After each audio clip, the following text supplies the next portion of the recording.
Well, there were two cooperative responses to the Great Depression. The first was, as we all know, the economy crashed in 1929, and Franklin Roosevelt was elected in 1932, and actually didn't take office until January 1933. So in that window, there was a great cooperative movement centered in California, which just took place all over the country, which was known as the self-help movement, which was just a totally spontaneous movement of unemployed people and underemployed people and marginalized people all over the country. And that was the first cooperative response to the Great Depression. And I'll go into that a little more in a minute. But the second one had to do with the New Deal.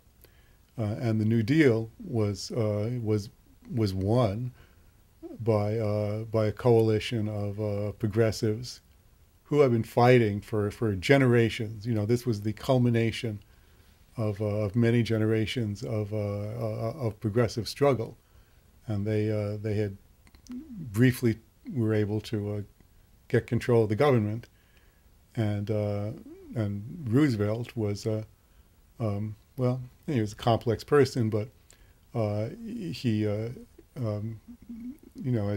you know, he had polio, and he had been a playboy until he got polio, and that woke him up, and so he was open to all kinds of ideas. He wanted to, the country was flat on its back, and these progressives came to him with ideas of government-sponsored cooperatives that were going to get the country going through different forms of cooperatives. So that was one of the huge. There was, of course, the government make-work programs like the WPA, the Works Progress, where the government just ran, kind of found work and gave people money to do it.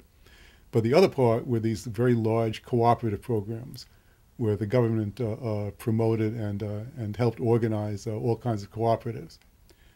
And these two cooperative movements, the self-help movement before the New Deal and the New Deal cooperative movement, each one had a different trajectory and different conclusions. The self-help movement was truly one of the great movements in American history, and the Bay Area was one of the centers of it. California, you had a 500,000 people involved with this in California.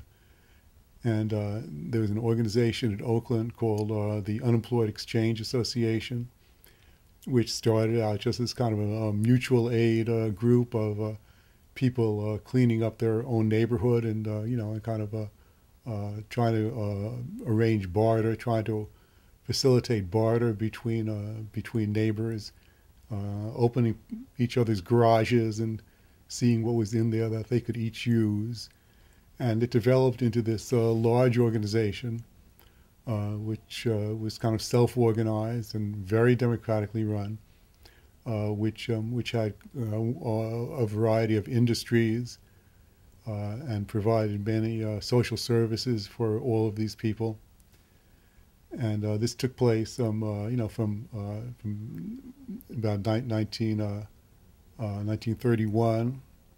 Until the New Deal really set in, until 1933, 1934. And ironically, it was at its peak, and it was actually destroyed by the New Deal. There's a lot of ironies to this situation, because the self-help people were basically barter groups. And although they did some work on the cash economy, where they had various factories, or what they call them was manufactories, kind of low tech factories, where they made stuff and did stuff. The New Deal made it very difficult for them to sell anything. As soon as they got into, in fact, that was really a problem with all the New Deal cooperatives, that part of the deal that they had cut with the capitalist system is that they wouldn't interfere with the workings of the market. So they were not permitted to really get any of the benefits, get any of the they were not able to access the government resources if they sold anything on the market. And then a lot of people who worked in the cooperatives were offered jobs in WPA and those the make work.